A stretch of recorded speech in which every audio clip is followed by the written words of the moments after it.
Udah, saya pulang rumah, akhirnya tibalah saatnya saya untuk ngedit video itu. Saya ngelihat itu ada satu sosok. Jadi dia tuh seperti ngintip dari jendela kamar mandi, Mas. Dan itu feeling saya kuat sekali, memang wah hari itu memang bener kayak ada sesuatu di belakang saya dan terbukti lewat visual. Itu bener-bener, Mas, saya waktu ngeditnya itu bulu kuduk juga, aduh ampun, saya sampai sempet stop, aduh lanjut agak siangan deh gitu, karena biasanya ngedit malam gitu ya. Kalau saya ngeliatnya perempuan rambut panjang gitu ya, putih gitu ya.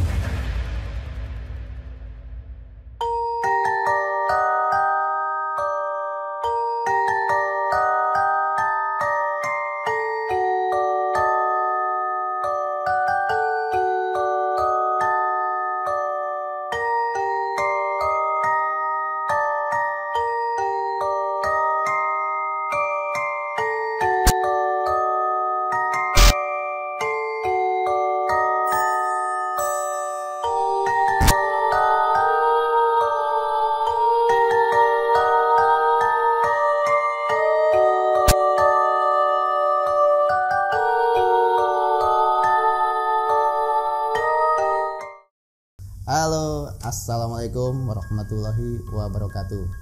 Kembali lagi di channel YouTube Alur Kehidupan, masih bersama gua Mas Ton. Pada episode kali ini Studio Alur Kehidupan kedatangan seorang narasumber. Siapa dia nanti akan saya kenalin. Sebelumnya buat kawan-kawan yang belum subscribe, bantu subscribe dulu. Follow juga sosial media Alur Kehidupan, ada di Instagram, Facebook, dan juga TikTok. Nah, narasumber Alur Kehidupan kali ini dia adalah seorang bikers, tentu punya banyak pengalaman mistis ketika dia melakukan sebuah touring. Seperti apa kisahnya? Langsung saja kita kenalin narasumbernya. Halo Mas Philip. Halo. Apa kabar? Baik.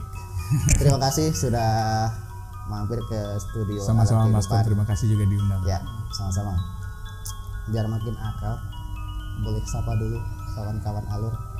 Halo kawan-kawan Alur Kehidupan, perkenalkan nama saya Philip. Saya dari komunitas motor Honda CB150X yang hari ini mungkin akan sedikit bercerita bagaimana saya dengan pengalaman touring solo saya ke Aceh kilometer 0. Kira-kira begitu Mas Tomo. Langsung aja nih ya. Kita ulas itu kejadian tahun berapa dan gimana sih cerita mistisnya? Ya, baik, sebelum mungkin saya ceritain, mungkin saya akan sedikit cerita tentang background. Jadi perjalanan kali ini Mas Ton memang saya lakukan karena saya sudah 17 tahun tertunda untuk berangkat ke kilometer 0. Sehingga pada Lebaran tahun ini 2024, tepatnya bulan April ya, saya masih ingat tuh tanggal 10 itu lebarannya, saya sudah mulai ngegas dari tanggal 4 April menuju ke kilometer 0. Tapi memang kali ini memang perjalanan ini tidak saya khususkan untuk seperti bis akap gitu ya, yang langsung menuju ke tempat atau menuju ke titik-titik, tidak.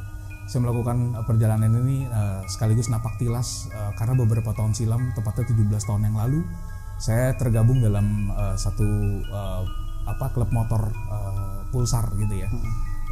Waktu itu memang mereka mengadakan perjalanan ke kilometer 0, tapi sayangnya saat itu karena saya masih menjadi member baru dan masih banyak belum memenuhi persyaratan, sehingga di motor lama tahu sendiri ya, kalau memang belum dipenuhi dia tidak boleh ikut touring. Masih prospek ya? Iya, masih prospek. Nah, sehingga ada rasa penasaran buat saya dan juga napak tilas karena dulu ngambil nomornya itu ada di salah satu lokasi, yaitu adalah Danau Ranau gitu ya. Sehingga waktu ke kilometer 0 saya pikir kelihatannya masih cukup waktu untuk bisa saya mampir-mampirin gitu ya. Jadi dari Krui saya menuju ke Danau Ranau dulu, yang mana sebetulnya jalurnya itu kalau lewat barat itu sedikit memutar. Tapi ya saya lakukan gitu ya. Nah, jadi kejadiannya itu memang adanya waktu saya menginap di salah satu penginapan yang ada di Danau Ranau. Nah itu jadi memang dalam rangka saya mau ke kilometer 0 Aceh yang sudah saya tunaikan pada Lebaran kemarin Mas Tono 2024. Jadi ini perjalanan touring yang sebenarnya cita-cita udah lama dan baru kesampaian. Yes, 17 tahun Mas Tono. Karena biasanya ada uangnya, nggak ada motornya. Ada motornya, nggak ada uangnya. Atau nggak ada dua-duanya kadang-kadang. Baru kemarin ada rezekinya, ya, waktunya juga cukup, ya sudah. Itu memang cerita umum yang sering terjadi di kalangan anak motor ya. Betul. Ini lebaran naik hajinya anak motor ya. Naik hajinya anak motor, kita nggak bisa touring jarak jauh. Iya, kecil. Apalagi sendirian waktu itu ya Mas. Sendirian. Jadi saya memang sudah bertekad untuk melakukan perjalanan gitu untuk ke kilometer 0 ini sendirian, karena memang saya punya pengalaman kalau untuk bareng-bareng sepertinya akan sulit karena kita menyesuaikan teman kita, terus kemudian juga bentar-bentar mungkin dia punya agenda yang lain, takutnya nanti malah ribut. Akhirnya saya nggak nyaman. Lebih baik saya sendiri deh, karena di jalanan saya mikirnya juga pasti bakal banyak teman-teman juga yang akan ada di sepanjang perjalanan gitu Mas Tom. Terus kalau kisah mistisnya itu kejadiannya seperti apa dan proses kejadiannya bagaimana yang dialami sama Mas Phil?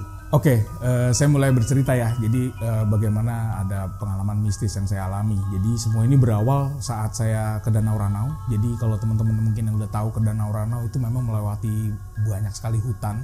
Salah satunya adalah TNBBS gitu ya, Taman Nasional Bukit Barisan Selatan. Itu kalau kita masuk ke Danau Ranau lagi itu kita masuk hutan lagi ya gitu ya. Jadi sangat sulit dijangkau, bahkan di sana juga ada sempat longsor-longsor segala macam, ada di beberapa footage yang mungkin nanti kalau Mas Tono mau ambil silakan gitu ya, untuk bukti gitu ya. Ini bukan ngarang-ngarang gitu ya. Kawan-kawan alur nanti kita. Betul. Nah, jadi di sana setelah itu karena memang napak tilas tadi. Jadi saya waktu itu sempat menginap bersama dengan kawan-kawan dari Pulsar gitu ya di salah satu hotel gitu ya. Boleh saya sebut ya? Boleh. Ya, hotelnya namanya hotel gitu ya. Jadi di Danau Ranau.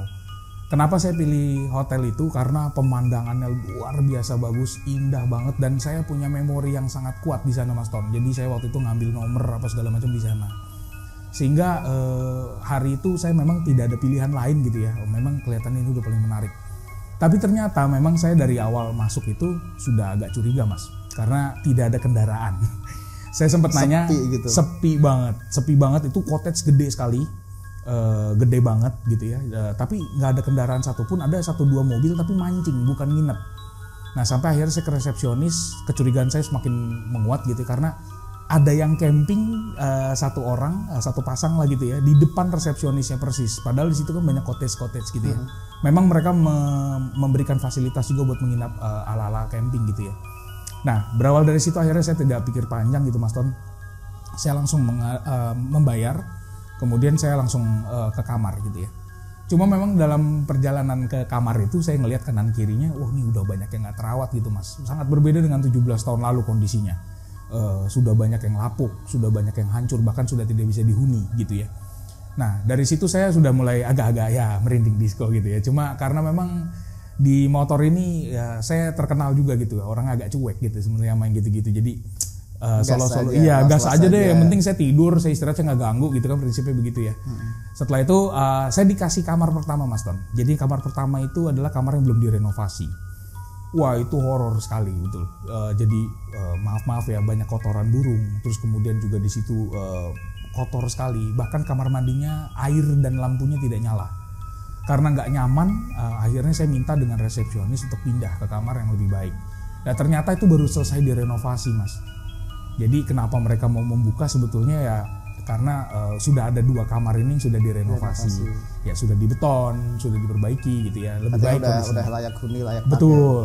Akhirnya singkat cerita saya lobby untuk bisa pindah. Ada penambahan biaya sedikit gitu ya, nggak masalah, yang penting nyaman gitu ya. Yang penting bisa tidur ya. Betul, akhirnya saya pindah. Nah di sebelumnya itu kan alasnya kan kayu ya Mas ya. Jadi kalau ada benda yang bergerak di atas karena memang mungkin bumpy atau bagaimana itu saya bisa maklum.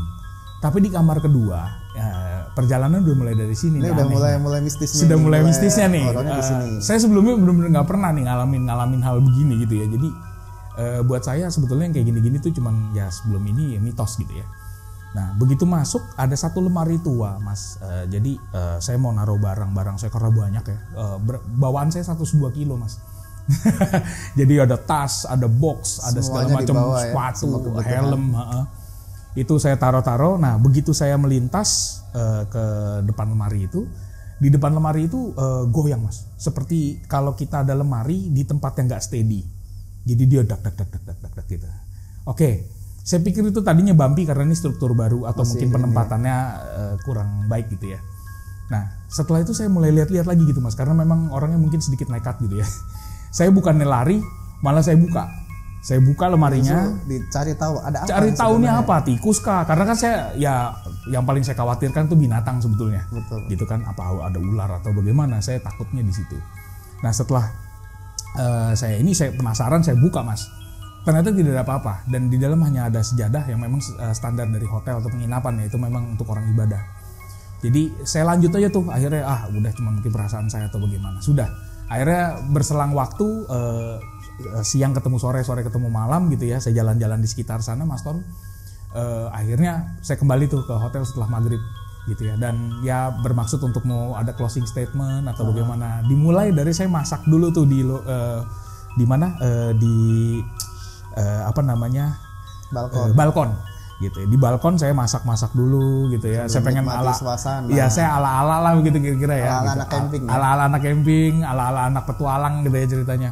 Nah, akhirnya saya memutuskan untuk ya udah saya masak-masak dulu lah, bikin video-video footage begitu ya. Udah depannya masih belum ada apa-apa Mas. Itu masih belum ada perasaan apa-apa. Sampai akhirnya saya selesai masak, saya makan apa segala macam. Tapi sorry. Ya. Saat itu suasana bisa digambarin sesunyi apa sih, kan itu kan sunyi banget. Mas Philip sendirian dan betul. Itu di tengah hutan yang ya kanan kiri nggak ada bangunan yes, ya. Di pinggir danau pula yang dimana legendanya kan kalau kita tahu ya Mas ya, itu kan legenda Danau Ranau gitu ya, mungkin teman-teman bisa cari lah. Ya kan di Google betul sendiri. Silakan dicari. Itu kan ada berbau mistisnya bahwa itu danau terbentuk karena apa, banyak dan naga atau segala macam gitu kan. Nah, jadi memang di samping dari cerita itu menambah suasana itu semakin dingin pula. Daerahnya dingin Mas. Jadi di sana itu dikelilingi oleh perbukitan dan gunung. Nah, di sana juga dataran tinggi. Jadi airnya dingin, suasananya dingin. Itu menambah suasana yang semakin, kalau buat saya menantang sih gitu ya. Semakin mistis. Semakin mistis tapi betul Mas. Nah, menyadarinya setelah habis masak, saya ada sedikit ngelirik-ngelirik ke kanan kiri. Wah, gila, ini gelap banget ya. Ternyata danaunya juga tidak terlihat seperti sebagus terang gitu ya. Saya udah mulai mikir, waduh ini sendiri banget nih, betul-betul sendiri Mas. Dan ternyata cottage-cottage yang tidak dihuni, hanya di nyalain lampunya itu lampu tamannya saja, yaitu nggak terlalu terang gitu ya. Jadi gelap banget, itu gelap. Cuman saya doang yang terang. Sudah, akhirnya saya tetap cuek lah, seperti yang tadi prinsip awal. Saya ini terkenal juga lah di klub ini juga orang yang agak selon lah yang gitu-gitu ya itu ya. Terus akhirnya saya melanjutkan aktivitas saya di dalam ruangan. Sampai akhirnya saya mau ngambil closing statement Mas. Jadi saya berpikir setelah semuanya saya sudah mengkonsepkannya menjadi episode berapa akan diakhiri perjalanan berangkat dari rumah ya. Betul. Jadi saya akhirnya mau mengakhiri untuk di episode 2 itu di Danau Ranau ini nih, karena besok saya mau lanjut ke Bengkulu segala macam. Sudah, saya bikin closing statement nih akhirnya. Saya bikin closing statement. Setelah bikin closing statement, kamera saya hidupkan Mas. Nah, waktu dihidupkan itu ada sense saya sebagai manusia yang berasa kayak ada seseorang di belakang nih Mas. Gitu. Ini saya juga merinding nih ya cerita ini. Jadi saya waktu nyalain si kamera tadi, saya ngerasa bahwa ada satu orang nih kayaknya ngeliatin gue nih di belakang.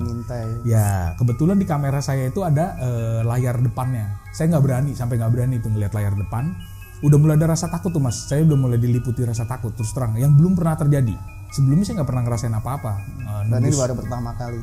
First time sebagai orang yang aktif touring dan aktif beraktivitas sendirian gitu ya. Bahkan nembus hutan pun tidak pernah ada rasa takut ini gitu. Jadi akhirnya saya ngerasa bahwa wah ini kayaknya ada sesuatu nih. Nggak beres ya? Nggak beres Mas gitu. Jadi rasanya itu seperti apa ya?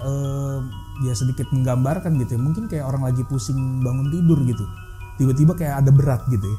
Oh iya ini ini kenapa ya, kayak sesuatu ada yang di belakang nih, yakin saya ada. Saya nggak berani nengok, saya nggak berani ngapa-ngapain, pokoknya saya terusin untuk closing statement saya, dan saya ngadepnya itu ke lensa Mas. Saya nggak berani ngadep ke viewer layar kameranya.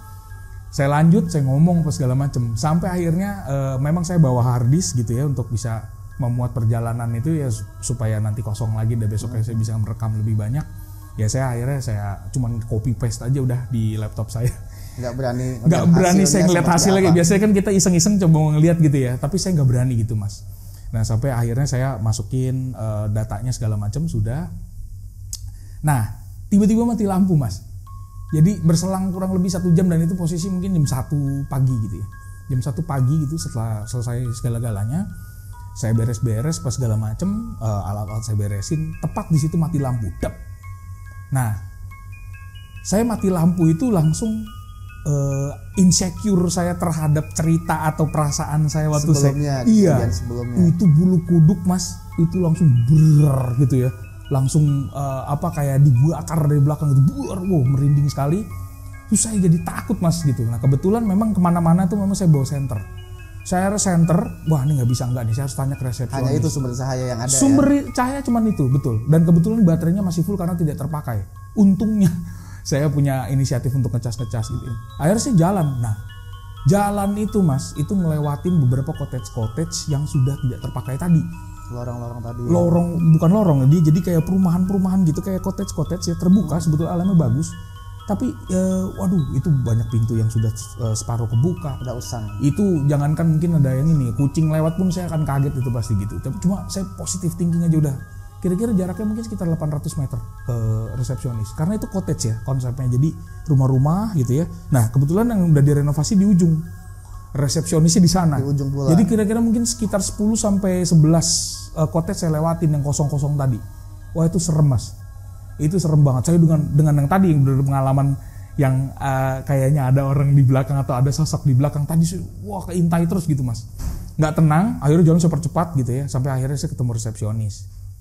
Resepsionisnya bilang, iya pak, gensetnya lagi coba dihidupin. Bapak sabar dulu. Kira-kira mungkin sekitar 15 menit lah. Kasih waktu buat kita untuk ngidupin. Akhirnya betul ya saya tidak berpikir juga untuk stay di sana karena ya cukup lelah mas perjalanan gitu. Akhirnya setelah jam 1 saya ke resepsionis, diterima oleh resepsionis, ngobrol sama mereka, akhirnya saya balik ke kamar lagi nih. Cuma setelah itu saya tuh nggak berani tidur di tempat tidurnya mas. Karena apa? Tempat tidur itu di sebelahnya lemari yang tadi. Saya tuh udah suges kemana-mana akhirnya tuh. Udah pikiran nggak kekontrol. Akhirnya saya bawa kasur genjot, kalau saya bilang tuh kasur yang buat camping ya, yang pakai angin. Saya tidur di bawah dengan kondisi saya buka itu dia punya balkon dengan pintunya itu terbuka. Itu sebenarnya dingin mas. Cuman itu satu-satunya cara untuk bisa menghilangkan insecure saya. Karena udah takutnya itu. Betul. Nah, saya lanjut lagi. Akhirnya nggak betah tidur lah mas. Saya akhirnya jam 4 itu bangun. Saya sedikit berdoa, terus habis itu saya siap-siap deh, saya putusin kayaknya saya berangkat lebih awal, nggak nyaman banget ini, situasinya terintimidasi gitu ya. Dalam keadaan yang cukup lelah, saya beres-beres apa segala macam udah. Akhirnya saya berjalan lagi nih menuju ke kota selanjutnya gitu ya. Nah cerita itu saya tinggalkan lah sudah di hotel itu ya. Nah sampai Bengkulu, kebetulan ada satu teman saya yang menyusul karena dia mau pulang kampung. Jadi di jalan saya ketemu sama dia, ya udah kita jalan berdua. Nah waktu di malam kedua rasa penasaran saya mulai keluar tuh mas. Untuk lihat hasil yang tadi nih gimana ya. Tapi entah kenapa saya tetap kayak aduh jangan deh, takutnya beneran ada gitu ya. Nah akhirnya saya udah jalan tuh. Saya lanjut, saya sampai ke kilometer 0 by the way di Sabang. Dan ini tujuan terakhir KM 0 ya. Abis itu saya pulang lagi balik lagi turun ke Medan. Abis itu dari Medan memang untuk kali ini saya towing motor, saya pulang naik pesawat gitu ya. Karena Jakarta Medan saya udah beberapa kali gitu naik motor. Saya pikir bosen lah karena jalur timur tuh buat saya bosen gitu ya. Itu begitu saja. Begitu aja, pipa terus kemudian sawit gitu ya. Barat buat saya baru karena baru kali ini saya lewat barat. Udah saya pulang rumah, akhirnya tibalah saatnya saya untuk ngedit video itu, ya kan. Nah disitulah saya coba keluarin. Wah bener mas. Jadi pas begitu saya ngelihat di episode atau di adegan yang itu, saya ngelihat itu ada satu sosok. Jadi dia itu seperti ngintip dari jendela kamar mandi mas. Dan itu feeling saya kuat sekali memang. Wah hari itu memang bener kayak ada sesuatu di belakang saya dan terbukti lewat visual. Nah beberapa orang mikir mungkin itu cahaya gitu mas ya. Tapi sebagai informasi aja, waktu mati lampu, sekalian saya kan keluar dari kamar saya, dari cottage saya liatin satu-satu itu nggak ada lampu karena konsepnya cottage. Jadi dia lampunya tuh lampu taman-taman yang rendah. bukan lampu-lampu yang biasa ditaruh di depan kamar mandi atau yang di atas gitu. Jadi bukan. dibuat remang ya emang. Betul, memang konsepnya supaya mungkin adem gitu ya. Dan saya ngeliat di situ nggak ada lampu, nggak ada apa, tapi ada satu sosok putih yang mungkin nanti juga videonya bisa ditampilkan gitu. Nah di situ saya ngeliat, waduh beneran ada nih. Dan ya itu bener-bener Mas, saya waktu ngeditnya itu bulu kuduk juga, aduh ampun, saya sampai sempet stop, udah lanjut agak siangan deh gitu, karena biasanya ngedit malam kan gitu ya. Nah akhirnya saya putusin untuk aduh ngeditnya nanti siang aja lah gitu kira-kira. Tapi kalau dari pengamatan Mas Philip, itu sosok apa sih sebenarnya? Kalau saya ngeliatnya perempuan ya, perempuan rambut panjang gitu ya, putih gitu ya, seperti itulah kira-kira. Kuntilanak? Saya lebih ngeliatnya ke arah itu, ya mungkin kuntilanak ya gitu. Kalau saya ngelihatnya, kalau dari sosoknya yang saya lihat dari hasil videonya, cuma ya memang ya kan ada kepercayaan ya kalau dia sampai tegas dilihat sama kita dia yang apes gitu ya. Betul, jadi mungkin dia agak sedikit samar-samar aja gitu. Cuma memang itu betul nyata, kelihatan banget di video saya itu, kalau teman-teman mungkin bisa lihat itu betul-betul sosok itu benar-benar nongol dan dia tidak statik Mas, goyang dia. Oh jadi bergerak juga? Bergerak, nanti teman-teman bisa lihat di video ada bergerak walaupun sedikit gitu ya, tapi itu bukan statik Mas. Kalau lampu kan statik ya, ini dia bergerak dia, entar ada, entar dia tegas, entar dia enggak gitu. Jadi wah itu serem sekali gitu. Oke teman-teman, itulah hari pertama dan saya sudah menuntaskan 529 km sampai dengan ke Danau Ranau. Jadi gimana keseruan besok-besok? Dan setelah setelah beberapa bulan dari sana, ya memang daerah tersebut ya cukup lumayan punya pengalaman cerita mistis gitu ya. Dan ternyata saya baru tahu ternyata Hotel Pusri itu sudah lama tidak dihuni selama COVID. Nah sehingga mereka juga sudah menutup operasional selama COVID tadi. Nah barulah mereka buka karena apa? Karena mereka baru merenovasi 2 kamar tadi yang di tempat ya, dengan harapan mungkin wisatawan yang datang paling tidak sudah dapat satu fasilitas yang mungkin diperbaharui. Tapi mungkin karena memang kesulitan biaya atau gimana saya nggak tahu, belum semua memang, hanya ada 2 dan itu pun tadinya tidak disewakan. Saya sempat diarahin ke kamar yang tadi saya bilang kan yang hancur tadi gitu ya, tapi saya nggak mau lah karena hancur banget kan gitu. Nah sedangkan yang baru itu ternyata ya mungkin belum launching atau gimana, saya juga nggak tahu. Nah sehingga karena dia ngeliat kondisinya yang sini udah gak memungkinkan, akhirnya saya dioper ke kamar baru ini yang mungkin belum di launching. Dan ternyata saya baru tahu tuh ceritanya bahwa Hotel Pusri itu memang belum dibuka gitu ya selama COVID gitu. Dan itu pasti lama kosong dan itu lembab banget dan itu juga dingin tempatnya. Ya karena di tengah-tengah hutan pula. Yes, abis ketemu hutan, danau ya itu di pinggir-pinggirnya itu langsung ketemu Pusri gitu. Jadi Hotel Pusri. Nah disitulah, nah beberapa bulan kemudian memang saya karena mereka lihat footage saya pas ke arah kilometer 0, banyak yang ngajakin nih, brother ayo kita berangkat lagi yuk ke Danau Ranau tempatnya Om lagi nih. Karena saya udah tahu saya nggak nginep di sana. Tapi ada kejadian lagi sebenarnya Mas. Jadi di tempat yang sama atau di hutan yang kurang lebih nggak terlalu jauh dari tempat hotel tadi? Masih di area situ aja. Masih di area itu, masih di dalam lingkungannya Danau Ranau itulah. Jadi kita tembus ke satu hutan. Kurang lebih ada 8 motor. Jadi ada 8 motor, kita hujan lebat Mas. Hujan lebat nggak karu-karuan itu, udah hujannya parah banget. Sampai akhirnya kita tetap terabas. Nah yang anehnya, semua orang yang ada di dalam touring motor tadi itu nyium bau anggrek. Sangat hambreng gitu, maksudnya sangat kuat aromanya. Kita sampai sempat stop nyari pohonnya. Ini anggreknya di mana teman? Dari mana? Karena wanginya kayak parfum baru disemprot ke AC. Wah itu wangi sekali. Sampai teman saya tuh ada yang ngomong, ini ada yang nyium bau anggrek nggak ya? Weh jangan sembarangan ngomong gitu. Padahal kita semua udah ngerasain. Nah kita baru cerita-cerita itu waktu paginya, gitu kan. Wah semalam kacau banget tuh si A gitu ya. Pakai ngomong-ngomong udah tahu itu baunya kuat banget. Menyengat banget. Ya dan ya itu pengalaman-pengalaman yang kalau menurut saya baru dapetin kali ini Mas. Belum pernah saya touring tuh tiba-tiba yang bagaimana. Ya, sampai ke perasaan-perasaan juga santai-santai aja. Saya pernah di Sange Forest ya, yang ada di Bali. Saya jalan sendiri juga aman.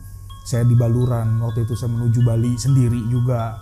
saya aman aja. Dari Python tuh kan ke Bali itu kan udah langsung hutan. Lagi di Baluran kan terkenal mistisnya banget. Waduh. Ada salah satu tempat yang kalau nggak salah jurang tangis ya. Iya. Apa itu kan? Ya, itu terkenal pintu banget masuk katanya gitu kan. Cerita mistisnya. Nah, cuma saya nggak mengalami hal-hal yang kayak itu ya. Cuma memang sedikit ada pernah dengar gamelan, tapi saya pikir itu mungkin apakah orang pekerja konstruksi atau bagaimana yang istirahat. Iya. Ya, jadi saya tidak terlalu gimana, tapi yang benar-benar membawa perasaan saya ini, aduh nih, yang benar-benar apa ya, mistik sekali tuh yang waktu di Danau Rano, dan memang terbukti lewat satu visual mas, gitu. Jadi kejadian yang pertama dan kayaknya mudah-mudahan jangan ada lagi. Kalau ada lagi saya juga ngeri juga mas gitu, karena memang saya yakin gini tuh, Mas Ton, waktu kita jalan itu memang kita kan dalam keadaan yang benar-benar istilahnya kan berkonsentrasi gitu kan ya, apa segala macam. Bawa kendaraan kan. Iya, bawa kendaraan. Jadi menuntut untuk konsentrasi. Yes. Ditambah perasaan begitu kan jadi insecure, itu memang agak ngaruh sih, betul. Jadi nggak safety. Saya sih berharap ke depan sih mungkin pengalaman-pengalaman yang kayak gini ya kalau bisa nggak ada. Tapi ya ini sedikit cerita dari saya Mas Ton gitu kira-kira. Terima kasih. Akhirnya kita sampai di penghujung episode. Terima kasih sudah hadir di studio Alur Kehidupan, berbagi kisah mistisnya ke kawan-kawan Alur Kehidupan. Terima kasih buat kawan-kawan yang sudah menyaksikan episode kali ini. Kembali mengingatkan buat yang belum subscribe, silahkan di subscribe dulu. Follow juga sosial media Alur Kehidupan di Instagram, Facebook, dan juga TikTok. Sekian, wassalamualaikum warahmatullahi wabarakatuh.